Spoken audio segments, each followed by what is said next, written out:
Ladies and gentlemen, hello and welcome back to the National League of Legends Collegiate Series. My name is Caster Seda, and this is the Season 2 of the NLCS. This is the fall season. We are so excited to be bringing this game back to you. Joining me today is not Frank. He is AFK doing some weird League of Legends stuff. I don't know. But I've got a new friend. Yeah, my name's Muskybat. I am the better half of Frank, actually. Oh, really? Yeah, we hang out quite a bit in Toronto, Ontario, where we're from. We're big Canadian collegiate fans, and he's a good friend of mine. But I'm definitely the better half. Yeah, you definitely need to inform him that his being late is not tolerable, and he will suffer disciplinary actions because of it. So we are getting into champion selects right now. Yep. This is University of Connecticut and Florida State, correct? That is exactly that. We've got Florida State University on the blue side, University of Connecticut on the purple side. And some of these names I recognize. Both of these teams were in the NLCS Season 1. And if I remember right, they actually ended up doing pretty well, making it into, I believe it was Florida State finished off 5th. And University of Connecticut actually was not involved in the NLCS. I was mistaken. Well, when we are getting into the actual game, I hope, since we had the patch last night, or it's today actually, I hope that the spectator mode is fixed. We've had a couple of problems the last couple of days, but I have a feeling that it's all going to work out fantastically tonight. Yeah, I certainly hope that is going to be the case as well. It's really been difficult these past few days to try to commentate games without a functioning spectator client. And is it just me, or is Azir selectable That's on a the top good of the point. screen? That is a very good point. Maybe from the player's ends, he's grayed out. But again, this is the 4.16 patch. Cassiopeia completely reworked. Well, not completely, but minor reworks here and there. She's got a new passive. She's going to be in there. A couple updates to a few champions as well. Renekton getting tweaked a little bit, and Gnar as well, getting some better coding for his Gnar ultimate. So nothing too dramatic. I'm actually really excited if we do see a Cassiopeia. I'm a huge mid lane fan, and I think that would get me very, very excited, as I'm sure a lot of people out there feel the same way. Mhm. And I think if we actually do get, I don't think the champion spotlight didn't come out for Azir, so I wouldn't expect that we'd be able to see him tonight. But Yeah, that would be amazing if he were just magically released same day as the patch. I didn't even know the patch was coming out today, but it happened, and now I'm happy. And I played Ascension, and oh my goodness, it is so much fun. I haven't done it yet, but that's what I'm doing as soon as this is done. Yeah, hopefully we can just get everyone into a game of Ascension afterwards and just have some fun on the stream. Maybe, I don't know. But some of these names I recognize. Now, you're going to be a little bit surprised, but T-Dollars, aka T-Money, last time I saw him, he was playing support. But this time around, he seems to be positioning himself in the mid lane position, assuming anyone is going to be going for that sort of, if we're doing LCS order. So I'm really looking forward to see if T-Dollars is switched over to the mid lane, or if he's on support, or even if he's in top lane as he's switching around right now. But there was a running gag last time I saw him because he couldn't decide whether or not to call him T-Dollars or T-Money, so we ended up calling him AKA. I love it. That's hilarious. Yeah, he was not happy. So I guess we should talk a little bit about these picks and bans. Obviously, pretty standard stuff coming out of Florida State side. The ever potent Maokai in the top lane, and of course the ultra safe Lucian, and pretty much the jungle's go-to right now, the Kha'Zix coming out. So pretty standard there. And then we are seeing a jungle Jarvan, at least that's what we expect on the side of Connecticut. So really excited to see that. It could very well be a Jarvan top lane, but I think he's probably going to be in the jungle. Yeah, it's going to be pretty fun to see if that could be Jarvan top lane. I've even seen Jarvan mid lane during the finale of the Season 1 of the NLCS. We had a Jarvan mid lane. Didn't do very well, unfortunately. I think it was really relying on the whole surprise factor, but the guy who was playing it was so surprised himself that he ended up surprising himself out of playing well, and it just went downhill from there. Any surprising picks you're seeing so far? Well, the Janna is not super surprising. It has been played quite a bit recently. It's used generally as sort of a super quick push comp. So with the Lucian obviously really good at pushing down towers, if they can group early with the Ziggs, they have a really good siege comp. So I think that's probably what they're aiming for, and we'll be able to see if that works. And if this Karma comes in, that would actually be a really good counter to that because they would have the engage possibility. Absolutely. I'm definitely seeing a lot of AoE stacking coming out from FSU's team. And I think they might be taking a page out of SJSU's book back during season 1. They've got the Maokai AoE, the Ziggs zone control, and even the Janna for further zone control. So you mentioned they've got excellent siege potential. They've got great potential for Wombo combo as well. It'll certainly make for a very interesting team fight. Now, on the other hand, Mr. Flaccid locking in an Orianna. I haven't seen an Orianna in a long time. She's one of those champions that are just always going to be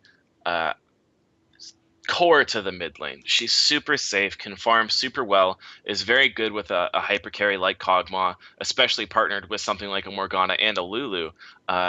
It's pretty much the ideal protect the Kog'Maw comp. So if they can pull it off, that's a very good answer to what Florida State is bringing. So Absolutely. Lucian, a very powerful mid-game spike. If he decides to go with the Yomu's Ghostblade build into Last Whisper, that culling really just shreds through targets so very, very fast. But once it gets to the really late game, once Kog'Maw gets that level 16, 17, 4 or 5 item build, he is going to be absolutely unstoppable, regardless of the amount of defensive stats that Maokai can throw down. So I like the protect the Kog'Maw composition, but that Kog'Maw was picked after a Kha'Zix was already locked in. Kha'Zix has one sole purpose this time around. Lampeasy, he's got eyes for that creature from the abyss. The Void? The Void. Yep, the Void. So Which is funny because they're both consumption-based creatures. So who will consume whom? I guess they are both from the Void too, isn't that correct? Yeah. I believe so. So you're right, though. Florida State definitely has an explosive mid-game comp, and I think it's going to be up to Jasmine33 on that Jarvan and Mr. Flaccid on the Orianna to really get the team going and make them be able to take it to that late game and let Kog'Maw really scale up. So Florida State really just needs to take advantage of the level 6 and the level 11 coming out of the Kha'Zix as well as the Ziggs and really move around the map and try and set things up, get that fast push going. So it'll be quite exciting to see if they can do that. The only thing that I'm worried about is that Connecticut doesn't have the best wave clear. It's not like they have a Ziggs, so if something is going on, if they're getting split pushed by, say, the Maokai and they don't have an answer for that, that's the only real problem I can see them having if they don't fall behind early. So yeah, it'll be fun to see how that ends up playing out in the mid to late game once the sieges start happening. I think a big factor coming into this is something we've been seeing with the past few games this week. Early level 1 invades. There are two very strong level 1 team compositions out of both of these sides. The Lucian passive scales throughout the entire game. CC lockdown from both Janna and Maokai means that FSU, if they find someone alone, they can pick them off. On the other hand, UConn, they've got a Morgana. That alone is enough for a quick level 1 snipe if they want to go for a quick team fight. Yeah, that's very true. Don't forget also the Kha'Zix does get his isolation passive at level 1 too, so that's quite a bit of damage. Mm-hmm. I don't think that there's a more terrifying thing. The only thing more terrifying than a Morgana at level 1 is an Alistar, and fortunately, nobody picked him up this time. Yeah, seems like Alistar's been just a little bit too strong recently, ever since people realized you could use a quick double tap on his headbutt knockback for a double Sheen proc. But that was fixed in, I think it was 4.15, so He doesn't have that double tap passive anymore. I haven't really seen too much of him since then, but he's still a very strong champion. His ratios are exactly the same, so in team fights, if he decides to go offensive, he'll still have that incredible AoE damage with his trample passive. But again, this is the National League of Legends Collegiate Series Fall Season 2. My name is Castor Sueda. Joining me is Muskie Bad, and we are loading into the Rift right now. How excited are you for this game, Muskie? I'm pumped. I can't wait to see these schools get head-to-head, and I really, really hope that the Spectator client is on our side today.